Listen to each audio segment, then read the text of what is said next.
House of the dragon episode 1। शुरू करने से पहले थोड़े बेसिक्स क्लियर कर लेते हैं। ये शो टारगेरियन फैमिली पर फोकस्ड है, तो हम भी मेनली बस इसी फैमिली की हिस्ट्री क्लियर करेंगे। टारगेरियंस ओरिजिनली वलेरिया के निवासी थे। वलेरिया वेस्टरोस के पास वाले कॉन्टिनेंट यानी एसोस पर बसा सबसे पावरफुल शहर था। कहा जाता है कि यहाँ रहने वाले ह्यूमंस में ड्रैगन्स को कंट्रोल करने की काबिलियत थी। साथ ही साथ दुनिया का सबसे मजबूत स्टील एके वलेरियन स्टील भी इसी जगह पर मिलता था। बट फिर अचानक से कुछ जानलेवा नेचुरल डिजास्टर की वजह से वलेरिया में जबरदस्त तबाही मच गई। हिस्ट्री में इस हादसे को डूम ऑफ वलेरिया का नाम मिला। इस लंबी चौड़ी कुदरत की मार के बाद सारा वलेरिया नीज तो नाबूद हो गया, लेकिन इस हादसे के 12 साल पहले एना टारगेरियन की बेटी डेनिस टारगेरियन ने सपने में वलेरिया की तबाही देख ली थी। टारगेरियंस के सपने वाली प्रोफेसीज काफी पावरफुल होते हैं। एना ने सबको चेतावनी देने की कोशिश की कि समय रहते इन्हें वलेरिया से निकलकर किसी सुरक्षित जगह पर जाना चाहिए। एना के लाख कोशिश करने के बावजूद भी किसी ने उसकी बातों को सीरियसली नहीं लिया, लेकिन टारगेरियन फैमिली को अपनी भविष्यवाणियों पर पूरा भरोसा था। वो सारे समय रहते अपने ड्रैगन्स लेकर वलेरिया से निकलकर ब्लैक वाटर बे आइलैंड चले आए, जहाँ टारगेरियंस ने खुद के लिए ड्रैगन स्टोन नामी किला बनाया। बरसों बाद जेनिस की भविष्यवाणी सच हो गई और वलेरिया में रहने वाले सारे लोग और ड्रैगन्स मारे गए। अब बस टारगेरियन फैमिली और उनके ड्रैगन से जिंदा बच गए थे। एगोन द फर्स्ट के जन्म तक टारगेरियन फैमिली ड्रैगन स्टोन पर अमन से रह रही थी, लेकिन फिर एगोन ने डिसाइड किया कि वो अपने ड्रैगन्स की मदद से सारे वेस्टरोस पर कब्जा कर लेगा। धीरे धीरे एगोन टारगेरियन ने अपनी बहनों के साथ मिलकर ऑलमोस्ट पूरे वेस्टरोस को जीत लिया। गेम ऑफ थ्रोन्स की हिस्ट्री में एगोन के इस मिशन को एगोन्स कॉन्क्वेस्ट का नाम मिला। बाय द वे, टारगेरियंस का मानना था कि उनका प्योर ब्लड फैमिली में ही रहना चाहिए, तो एगोन द फर्स्ट की ये दोनों बहनें उसकी बीवियां भी थी। फिर एगोन उसकी बहनें और ड्रैगन्स के साथ मिलकर 7 किंगडम्स पर राज करने लगा। एगोन ने अपने हारे हुए दुश्मनों की तलवारें पिघलाकर किंग्स लैंडिंग में खुद के लिए आयरन थ्रोन बनाया। ये किंग्स लैंडिंग उसी जगह का नाम है जहां एगोन ने पहली बार कदम रखा था। King Aegon Targaryen's landing.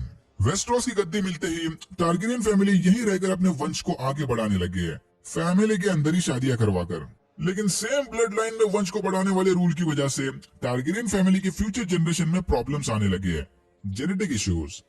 इसी वजह से कई टारगेरियंस पगला गए। मैड किंग के पागलपन की भी यही वजह थी।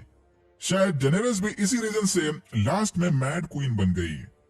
टारगेरियंस के जन्म को लेकर एक फेमस कहावत थी कि जब भी कोई टारगेरियन पैदा होता है, गॉड्स उसके कैरेक्टर को लेकर सिक्का उछालते हैं।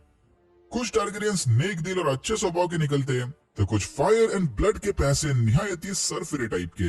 एनीवेज, एगोन के 2 बेटे थे, मेगोर और एनस। आयरन थ्रोन के लालच में मेगोर ने एनस को मार दिया, लेकिन मेगोर का राज भी ज्यादा दिनों तक नहीं टिक पाया। मेगोर के मरने के बाद उसका नेफ्यू जेहेरस वेस्टरोस का नया राजा बना। जेहेरस की हुकूमत में वेस्टरोस ने जबरदस्त तरक्की की। वेस्टरोस के लोग जेहेरस से डरते नहीं थे, बल्कि उसकी एक्चुअल में रिस्पेक्ट करते थे। लेकिन ये गेम ऑफ थ्रोन्स की रियलिटी है भाई, यहाँ अच्छे लोगों के साथ कभी अच्छा नहीं होता। जेहेरस के फेवरेट और सबसे बड़े 2 बेटे अगला राजा बनने की रेस में आने से पहले ही मर गए। जेहेरस और उसकी बीवी ने और भी ढेर सारे बच्चे पैदा किए थे।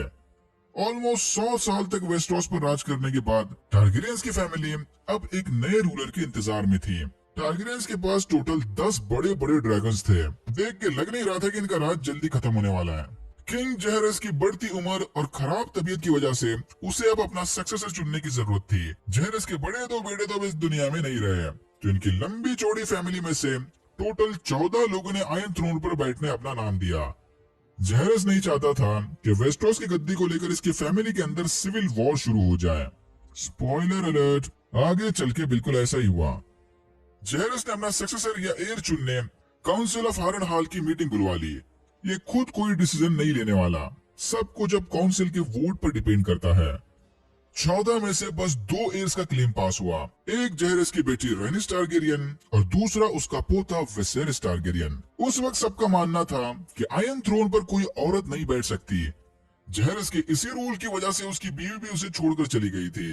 2 बार रिजेक्ट होने के बाद राइनिस को the queen who never was का निकनेम मिला। तो जेहेरस से स्ट्रॉन्ग खून का रिश्ता होने के बावजूद भी काउंसिल ने राइनिस की बजाय विसेरिस को राजा बना दिया। अगले 9 सालों तक विसेरिस ने वेस्टरोस पर राज किया।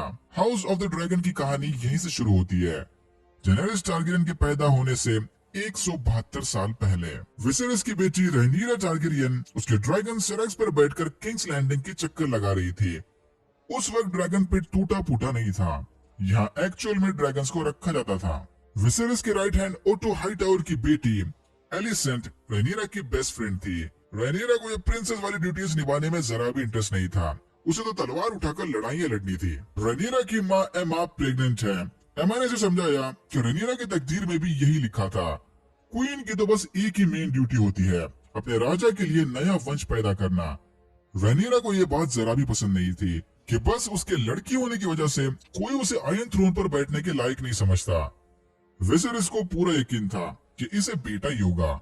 इसने अपने सपने में देख लिया था कि एमा जल्दी आयरन थ्रोन के अगले राजा को जन्म देने वाली है। लेकिन एमा को काफी चिंता हो रही थी, वो इससे पहले 5 बच्चे खो चुके थे। एमा से अब और नहीं सहा जाएगा, मेंटली भी और फिजिकली भी। बट विसेरिस को अपने सपने वाली प्रोफेसी पर पूरा भरोसा था, इन्हें आगे के बारे में ज्यादा सोचने की कोई जरूरत नहीं। विसेरिस का भाई डेमन टारगेरियन भी आयरन थ्रोन पर बैठने के सपने देख रहा था।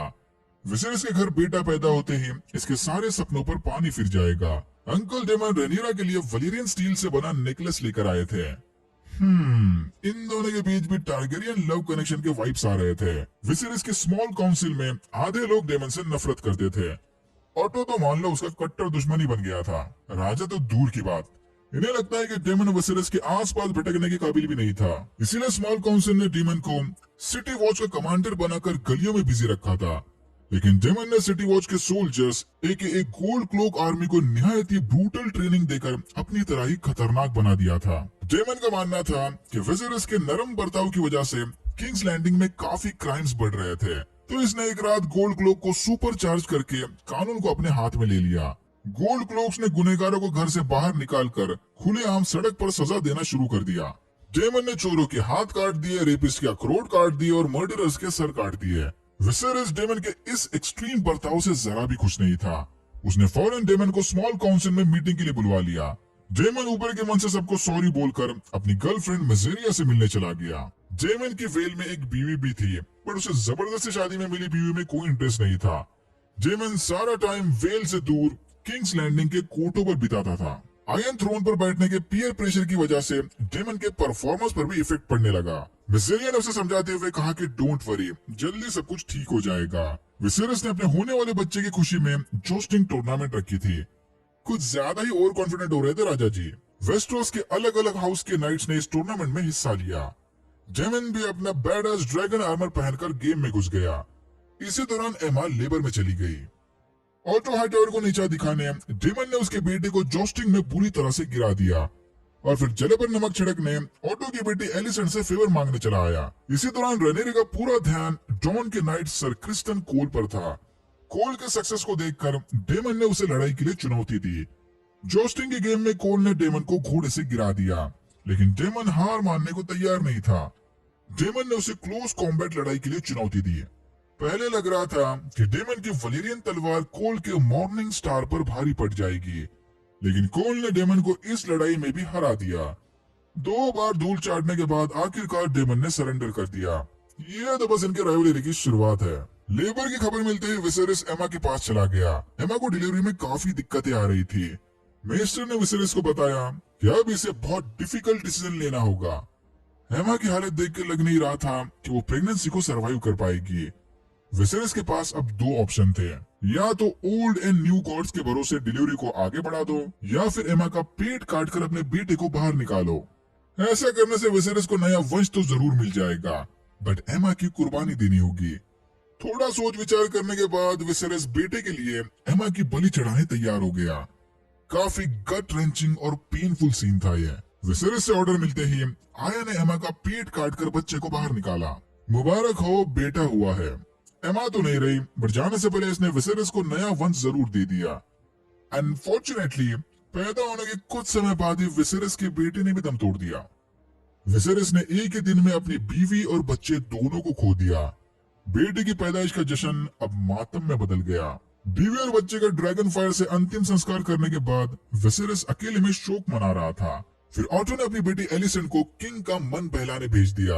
ऑटो के कहने पर एलिसेंट यहाँ अपनी माँ का ग्रीन ड्रेस पहन कर आई थी। इनकी इस मुलाकात को भी एक तरह का हिंट समझ लो।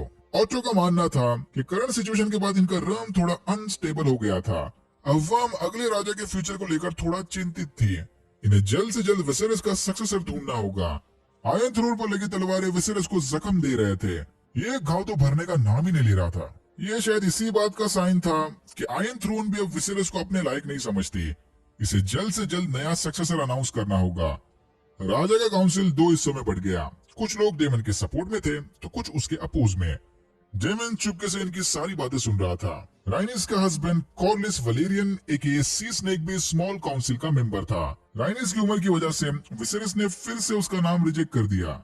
स्मॉल काउंसिल की बातें सुनने के बाद डेमन डिसअपॉइंट होकर पार्टी करने चला गया। यहीं पर फ्लो में डेमन ने एमा के इन्फांट बेटे बेलन को the air for a day कहकर पुकारा, यानी बस एक दिन का वंश। ऑटो फौरन इस बात का फायदा उठाकर विसेरिस को भड़काने चला गया। डेमन ने विसेरिस के सामने कन्फेस किया कि हाँ, उसने बेलन को the air for the day बुलाया था, लेकिन रिस्पेक्ट से।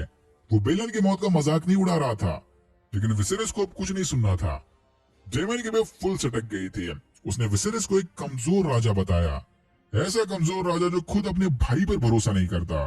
अगर भरोसा करता तो विसेरिस डेमन को कमांडर बनाकर दूर नहीं भेजता, हैंड ऑफ द किंग बनाकर अपने साथ रखता।